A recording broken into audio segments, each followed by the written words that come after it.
Welcome, everyone, to Real Estate on the Up, the podcast that takes you behind the scenes of the real estate world in Orlando. I'm your host, Kyle Madoran, and on this show, we're all about pulling back the curtain with the unfiltered truth about real estate. We're not just here to sell houses. We're here to provide concierge-style service because everyone loves being treated like a VIP. This podcast is your go-to resource for transparency, integrity, and the knowledge you need to make smarter real estate decisions. Whether you're a seasoned investor or a first-time homebuyer, we've got you covered. So buckle up and get ready to move up in the world of real estate. It's time for Real Estate on the Up.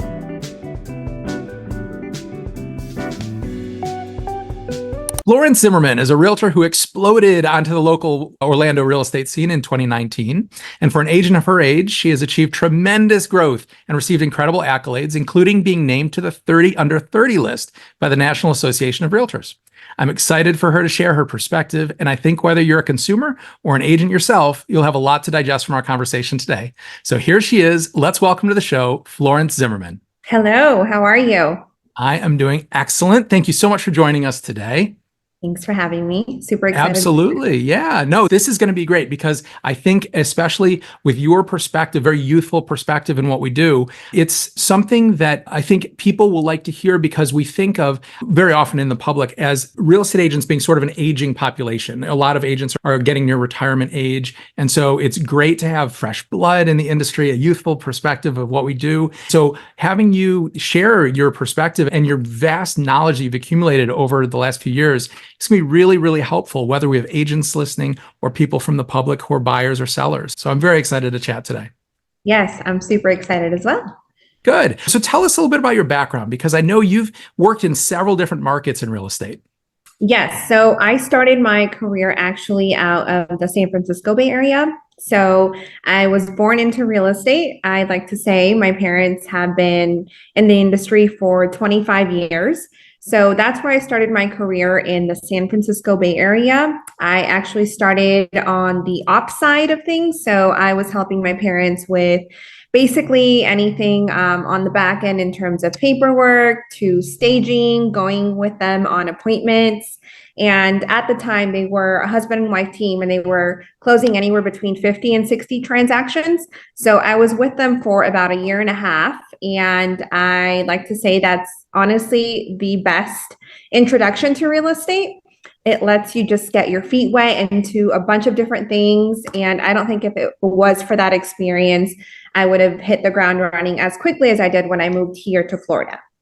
That's great. It's amazing to have that background and that family dynamic. I mean, I certainly come from family businesses as well, and I know how amazing that is because of the inherent trust that you have and how that really helps you grow so quickly. So I think that's a tremendous way to start your career. Tell us a little bit about how things are different between San Francisco and Orlando, because obviously it's a different coast. So geographically it's very different, but I know that also with the way real estate works, it's a very different marketplace. It is. I mean, the average price point there is probably about twice the amount that it is here. And what I've noticed is a lot of trends that I've seen here in Orlando over the last couple of years, especially around COVID and when the market was really at its peak, is what I started my career in. So when the market was hot here, we were seeing a lot of appraisal waivers. We were seeing buyers come in and be very aggressive with their offers. And that was really what I experienced from day one. So the California market, even though it's very expensive and a lot of people are moving, it still is a very competitive market. So buyers are often having to go in and waiving their contingencies. So I think that experience honestly was crucial for me because I already had a little bit of a game plan as to what I should expect here. So I've always said I feel like the California market is a couple years ahead of, where Florida is. Yeah. So I would say that's probably the main difference that I've seen, at least in my perspective. It sounds like it definitely prepared you for the COVID market when things were crazy here. So you already had strategies in place that you could use for that type of competitive marketplace, which is awesome. Yeah, absolutely. Great. So we often look at real estate as a when we're real estate agents, we're problem solvers because there's always things that occur during the course of a transaction that we need to come up with unique solutions to try and solve and get to the finish line successfully. So with the way that you look at the Orlando real estate market and the experience you've had now in two different marketplaces, what are some of the biggest challenges that you're facing today in the changing market, which is very different than we were seeing in COVID? Yeah, so I think one big challenge that I've seen myself is that years ago, a lot of, especially sellers, so this is specifically for anyone that was looking to list their home. A lot of people were at the time, I felt like testing price or pushing price towards the higher end. And I think that has been a little bit of an adjustment, is being able to educate people that the market is not operating the same as it was 3 to 4 years ago in terms of, being able to price at the top or being able to list your property and not doing any prep work. And you knew that you were going to receive offers within hours, if not a couple days, So I think educating that demographic, so sellers specifically, has definitely been a transition. And I think the other key piece, we know rates are much higher than what they were a couple years ago. So affordability is a huge problem. So I don't like to focus too much on the problem. That's not usually how I operate. I like to offer people solutions and how can we navigate this market that has higher interest rates. So I think those two things have been the major things that I've been focusing on in the last probably 2 years now. Yeah, no, I think that those are two very big challenges we face. Sellers still remember what things were like a few years ago. And if they had a neighbor, for example, who sold a couple years ago, it was a vastly different experience than what we're seeing today. And sometimes convincing people that it's not the same marketplace we were in then can be a little bit of a challenge. And by informing them of how important it is, just like you mentioned, of preparing the house, making sure it is looking its best so that when buyers come and visit, it stands out among all of the active listings. It's definitely a competition now, way more than it was a few years ago. It's terrific that you are informing your customers of those challenges, because I think that a lot of people still have that memory of being able to, wow, our neighbor put their house on the market, got 10 offers the first weekend. It's not really the case anymore. It's not. And I think that Orlando is so pocket driven and so pocket based that there are a lot of pockets where they move really quickly still. And there are pockets where, there's a lot more inventory. Certain parts of Orlando where buyers now have options. They have multiple options in the same neighborhood. So I think definitely preparing the home for sale has been crucial, and making sure that it's looking in its best light, and also pricing, really, really important. And I think that the second piece, the pricing, has definitely been probably the bigger pill to swallow for a lot of people, knowing that it's just an entirely different market today. Definitely. You mentioned about location, how different pockets have different desirability, basically. There's different demand in different places. So there are locations where homes are still selling very rapidly, areas where homes sit on the market a while longer before selling. So one of the things that we find is really interesting when people are relocating from other parts of the country, especially, is the huge geographic area that the Orlando metro area covers. So you came from the other coast, and so San Francisco is roughly the same size as Walt Disney World. And Walt Disney World is just a tiny little sliver of the Orlando metro area. So having people understand how vast, how huge an area we're dealing with when we talk about the Orlando real estate market is certainly a piece of the education. What are some other things that you're seeing, are important to talk to potential buyers about who are relocating from other marketplaces, other parts of the country? Yeah, I think a big piece of it is truly helping them understand how different each area is. Kissimmee and Davenport, for example, are so different than Seminole County. So really digging deep and helping people understand. When I first moved here, at least, I was in this bubble, and I truly thought that all that Orlando had to offer was tourism. And I very quickly came to learn that there is truly so much more. That's just, like you said, a very small piece of Orlando. So just peeling back the layers and understanding, if you moved from San Francisco, for example. What are some things about San Francisco that you're still hoping to find here, or are you wanting to find something completely different?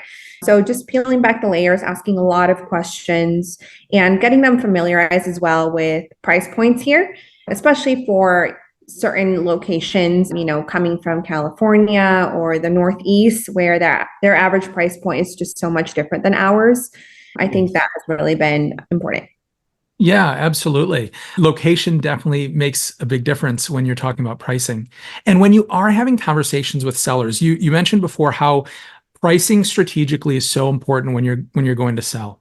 Mhm. What are ways that you talk to sellers about that? Where do you look to inform them? How do you have that conversation with your customers? So I am very data driven. So I love for them to be able to see with numbers what a well-priced home does and what a home that is maybe overpriced does. Because right now I find that buyers are very sensitive to pricing, obviously because of the rates. I agree. So I love to, when I meet with a client, not just educate them on the price of their home, but I also love for them to understand, let's say we're listing at 600,000. What is that payment looking like for a buyer that's looking to purchase your home today? Maybe years ago, that $600,000 house was a $2,500 payment, and today it's so much more than that. So I love to just put it into perspective for them so that they understand, just the shifts in price. And even if rates right now, especially being as volatile as they are, one little change in rates can completely just make that payment unaffordable now for that buyer. So I love to explain it in that sense. And then I also love to show them well-priced homes are still going relatively quickly. They might not be going in the 10, 12 hours that we saw years ago, but you still have the potential to maybe put yourself in a position to receive multiple offers if we are prepared for the market, if we're priced correctly. So I love to spend a lot of time on that because I really do think that is probably the most important, is just pricing correctly. Yeah, I like how you mentioned talking about the perspective of the other side of the coin. So if you're a seller looking at it from a buyer's perspective, what are buyers going to be looking at when they're viewing your home, when they're touring it, when they're looking at writing an offer? What are they looking at in terms of pricing? Because I think that obviously the market you sell in is the market those people are buying in. And so having that perspective, the ability to look at it that way, I think is a tremendous help. Yep, 100%. I think it Yeah. just shifts the conversation a little bit because people years ago were so used to rates in the twos and threes. And now once you put it in terms of a payment, I think it just hits home a little bit more for people. So Right. I think it's important to do. Very smart. It's very smart. Now, being a younger agent, I assume you also work with peers, people who are first-time home buyers, who are looking to get into a property in a somewhat challenging market for buyers. Yep. So when you begin working with first-time home buyers, how can they best prepare themselves financially for buying a property for the first time? Yeah, so I love to just dig deep in the beginning and figure out where they are right now in their finances. I'm not a loan officer, but I do like to ask a lot of questions to know, are you prepped with your down payment? Do you have closing costs? I ideally love for my buyers to also have a little bit of a cushion. And I like to explain to them when we're in the buying process, our job during the real estate process, I like to tell them, is to try and uncover, once you're under contract, as much about a house as possible. But home ownership is definitely a big responsibility. So I love to educate them as much as I can in terms of what can you expect over the next couple years. If something breaks down, this is approximately the replacement cost. And I just like to come from that transparency standpoint because I think that really does set the transaction up for success. They're not going into it not knowing what to expect. And if something does happen in a couple years, we had that conversation when we were in the buying process. So I think that's important. And I also think it's really, really important to just get your finances in order. Start early, start the conversation early with a good local mortgage broker who can educate you on different programs, somebody who's also going to be able to run payment scenarios for you. That way, when we do find that home, you already have an idea of what to expect and nothing really comes as a surprise. So I think that starting early is important. and just being educated, not just on the buying process, but home ownership in general. Right. No, that knowledge is key. And having an agent who's obviously going to help negotiate and deal with the paperwork is great. But having an agent who's truly a consultant who can help you look at the big picture and anticipate these things down the road that you're going to have to deal with is so important. Having a great agent is like having a really good accountant or a financial planner. They can really make your life so much more profitable in terms of building wealth in the long run, which is amazing. Yep. 100%. So one of the things also that we see buyers looking at right now, obviously you mentioned it before, is interest rates. Mm-hmm. What are you seeing as a strategy right now that you can talk to your customers about on how to still get a deal that they're comfortable with, a payment that they're comfortable with in the current marketplace where that is a little bit more challenging? Yeah, so we know that inflation has been, a driving factor and force for the higher rates. And we know that the Fed has talked about cutting rates in the future, but we don't know when that's going to be. So I think a big benefit that we have that has always actually been around for a while is the 2-1 buy down. So especially in homes that are maybe a little bit have been sitting on the market for a couple weeks and homes where we have the ability to go in and negotiate. A lot of times buyers go into it and they're very fixated on the purchase price and they want to be able to negotiate $10,000 or $20,000. But in reality, that $10,000 or $20,000 might not do too much for you in terms of your mortgage payment. A really good strategy that I think is to reallocate that money. So instead of asking for a $10,000 price reduction, $20,000 price reduction, maybe ask for a closing cost credit that's going to help you with a 2-1 buy down. So a 2-1 buy down, if rates are 6% today, you essentially, that's your note rate, 6%. And then the first year you would be at a 4% rate, which saves you about $500 a month the first year. The second year, you go up 1%. So instead of 4%, it'll be 5%, saves you about $250. And then years 3 through 30, unless you refinance, it would go back up to the 6%. So this is, in full transparency, something my husband and I took advantage of because we wanted to be in a certain area, but we knew that the moment that rates went back down, it would be a feeding frenzy again. And we didn't want to find ourselves in a bidding war situation. So that was a great strategy for us. And I found it to be a great strategy for a lot of buyers today too. It's very smart. And especially because we want to help people make great decisions. Like you're saying, it's a great time to buy because there's less competition. You can negotiate a good deal. You can negotiate a 2-1 buy down in. And then we all expect interest rates will come down. Every analyst that I've read expects over the next 2 years, rates are going to come down slowly. And so when that happens, you can refinance into a better rate. And I love it. I think it's a great strategy. Yeah, I did it myself. And I think a lot of buyers are just very scared of, obviously, the unknown. When we bought our first house, we had a 2.25 rate and slowly came to terms with the fact that's not longer going to happen. That was a rare point in history. So I think it's important to, again, just be solutions based. And if you are thinking about making that move in the next couple years, I really do think right now is a great time to do it. And I did it myself as a home buyer. That's awesome. No, and hey, that's the best advice. If you're taking it yourself, you can say, hey, I'm walking the talk. This is exactly what you need to be looking at. I think that says a lot. So absolutely. So I wanted to wrap up, and you've accomplished so much in a short period of time. What is next? What's the next steps, and what goals do you have for where you want to go from here? Oh my gosh. I think a main goal of mine, when I moved here, my business was about 80% buyers. So making that transition and helping really my then buyers who are now becoming sellers and looking to upgrade into a new home. Professionally, that really is my main goal right now, is just to transition and be able to help more sellers out and really make the most for their home. And personally, we bought our second house last year.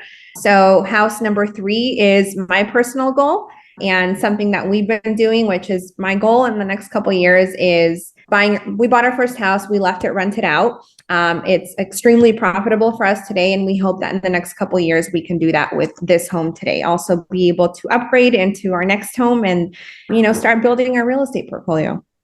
Amazing. Well, I have no doubt you will accomplish that. Thank you. So Florence, I know there are a lot of people listening who may want to reach out to you with additional questions and to have your assistance with things. What's the best way that people watching or listening can reach you? You can email me. My email is florence.zimmerman@compass.com. Or you can also follow me on Instagram. I'm super active on there. I love to share tips all the time, videos. My Instagram handle is sold by Flo. So those are the two best ways to reach me. Excellent. Well, Florence, thank you so much for your time today. This was great. I'm so glad we had a chance to reconnect and chat. Thank you very, very much for joining me. Thank you for having me. I appreciate it. It was a pleasure. And thank you everyone for tuning in. As we conclude another eye-opening episode of Real Estate on the Up, I want to express my appreciation for joining us. Thank you for being a valuable part of the Real Estate on the Up community. Your time and engagement mean the world, so make sure you subscribe and leave a review. Your real estate goals are my priority, and my team and I are here to provide the personalized attention and service that have earned us high recognition. If you have questions, need guidance, or are ready to make a move, don't hesitate to reach out. I'm just a message away. I'm Kyle Madoran, one of Rate My Agent's top 100 in the United States, signing off. Until next time, take care and make those real estate dreams a reality.